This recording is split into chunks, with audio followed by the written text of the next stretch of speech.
নমস্কার বন্ধুরা, তোমরা সবাই কেমন আছো? আশা করি সবাই খুব ভালো আছো, আর আমিও ভালো আছি। আমি সুস্মিতা, আমার পরিবারে তোমাদের সবাইকে স্বাগত। এখন সকাল সকাল দেখো কি করছি। এখন বাজে কিন্তু 6:30।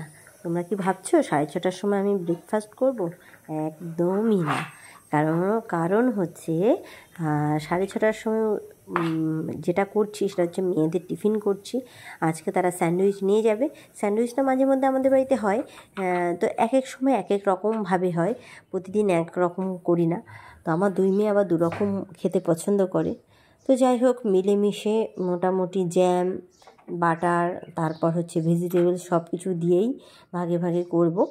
আর যেটা বলার যে যে যমজ হলে নাকি যমজ সন্তান হলে নাকি একই রকম হয় তাদের অনেক কিছু। আমি ছোটোবেলা থেকে অনেক শুনে এসেছি, একজন কান্না করলে আরেকজন কান্না করে, একজনের শরীর খারাপ হলে আরেকজন শরীর খারাপ করে, ঠিক আছে, মানে তাদের নাকি একটা টান থাকে। আমি বলবো যে সম্পূর্ণ এটা ভুল কথা। কারণ কেন বলছি, আমার দুই মেয়ে একদমই দু রকমের। সেটা খাবারের ক্ষেত্রে হোক, ড্রেস চয়েসের ক্ষেত্রে হোক, পড়াশুনোয় হোক, গান বাজনা হোক, মানে সব কিছুতে সম্পূর্ণ আলাদা আলাদা ব্যতিক্রমী। তো ওরা টুইন্স, তো টুইন্স হলেই যে এক সব কিছু, এই ধারণাটা একদম সম্পূর্ণ ভুল।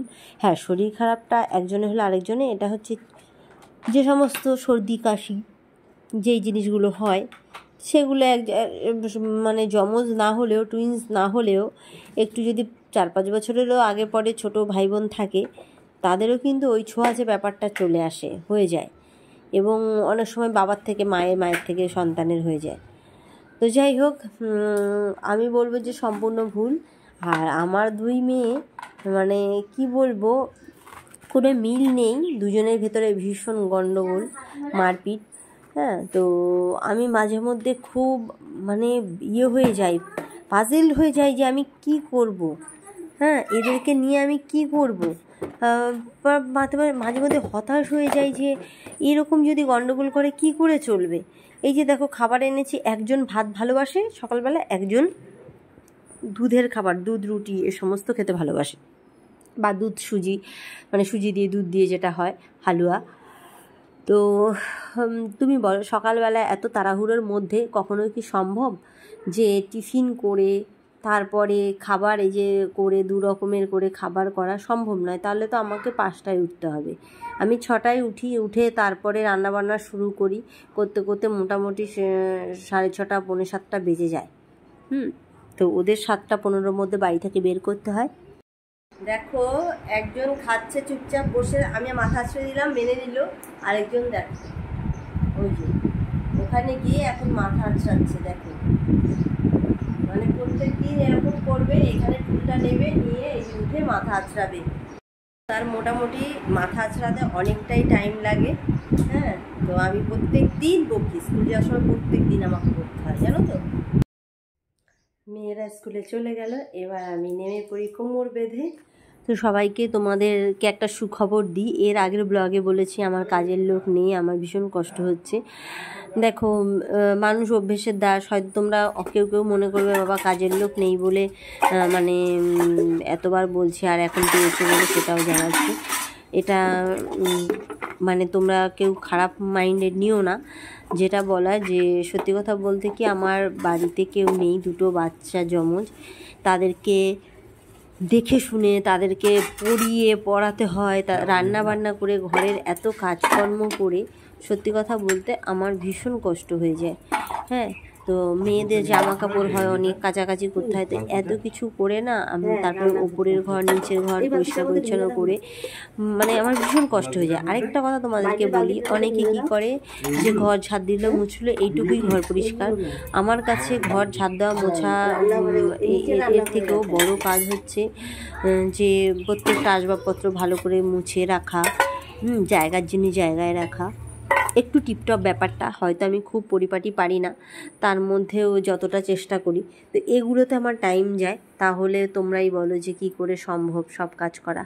তো যাই হোক, এই দেখো আমাদের বাড়ির এই যে এখানে ফুল গাছ হয়েছে, কি ভালো লাগছে দেখো, একটু শুধু তোমরা দেখো, প্রত্যেকটা গাছে এরকম একসাথে ফুল হয়েছে। সব থেকে ভালো লাগে কেন জানো তো, যে একসাথে ফুলগুলো ফোটে, কোনো আগে না পরে না, একই সঙ্গে ফুলগুলো ফুটবে, মানে এত ভালো লাগে না তোমাদেরকে কি বলবো, এটা মানে একটা ম্যাজিকের মতো।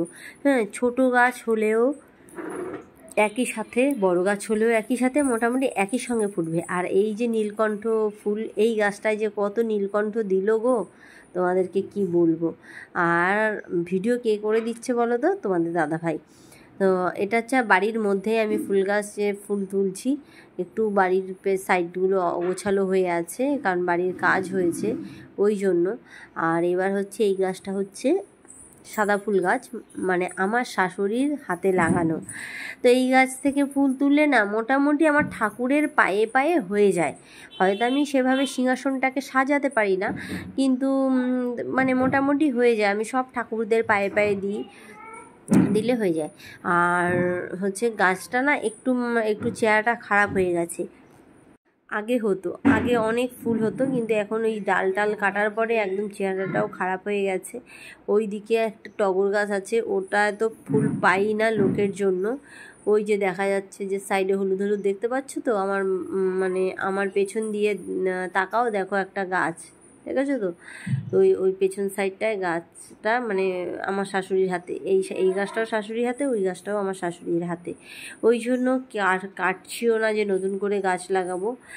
আর হচ্ছে এবার এখানে হচ্ছে একটা জবা গাছ আছে, তো এই জবা গাছ থেকেও জবা তুলি। যদিও আমাদের কাছে যে জবাটা, মানে আমাদের যে জায়গায় জবা, সেই জবা হয়নি, এটা অন্য লোকের জবার ডাল আমাদের বাড়িতে পড়েছে। তো ওই জন্য আমি ফুল দু একটা পাই, যেহেতু আমার তারা মায়ের চরণ আছে, তারা মায়ের ফটো আছে, ওই জন্য। তো দেখো ফুলগুলো শেষমেশ আমার এই কটা ফুল হয়েছে, এই কটা ফুল দিয়েই দেবো, আর কি করা যাবে। আর দেখো একটা কত সুন্দর বেল গাছ হয়েছে বাড়িতে। এটা আমার অনেক দিনের আশা ছিল যে একটা যেন বেল গাছ হয়, না হয়েছে, কোনো আর চিন্তা নেই। আমি ভোলানাথকে প্রত্যেক দিনই আমি বেলপাতা দিতে পারবো। তো শেষমেশ ঠাকুরঘরে চলে এলাম। ঠাকুরঘরে এসে এবার আমি বেরিয়ে পড়ছি, কারণ ঠাকুরঘরে ঢুকবো, তার আগে আমাকে স্নান করতে হবে। হ্যাঁ, তো এরপরে এই ঘরটা, মেয়েরা বেরিয়ে গেছে স্কুলে, তারপরে এই ঘরটা একটু পরিষ্কার করে নিচ্ছি, কারণ এই খাটে না একটু ধুলো ধুলো হয়ে যাচ্ছে, কারণ ওরা ইরেজার দিয়ে মানে করছে, লিখছে, মুছছে, এই করতে গিয়ে ঘর বাড়ি একদম নষ্ট হয়ে যাচ্ছে, এখানে গুঁড়ো ওখানে গুঁড়ো, ধুলো বালি মোটামুটি এই চলছে। তো এটা এখান থেকে ঘরটার পরিষ্কার করে তারপরে চলে যাব, আস্তে আস্তে মোটামুটি হাতের কাজগুলো করে চলে যাব হচ্ছে স্নানে। তো তার আগে দেখি আরও কি কি কাজ আছে, সেগুলো তাহলে করব, করে টোরেই রান্নাঘরে চলে যাব, কারণ রান্না বসিয়ে দিয়ে তারপরে যা করার করতে হবে। তো ওপরের ঘরে চলে এলাম, এখন আমি ডালটা বসিয়ে তারপর স্নানে যাব। ডালটা দেখো ধুয়ে রেখেছি, নিচের ঘরে গেলাম জল আনতে, কারণ রানিং কলের জল না আমাদের ওপরে আসে না, ওই জন্য আবার নিচ থেকে জল আনলাম। মানে আসে বলতে বিকেলে আসে, দোতলায় তো, দোতলায় জলটা মানে আসতে যায় না সকাল টাইমটায়।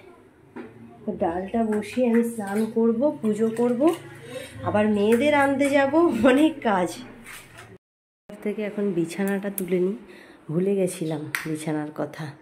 দেখো বিছানা এখনও তোলা হয়নি।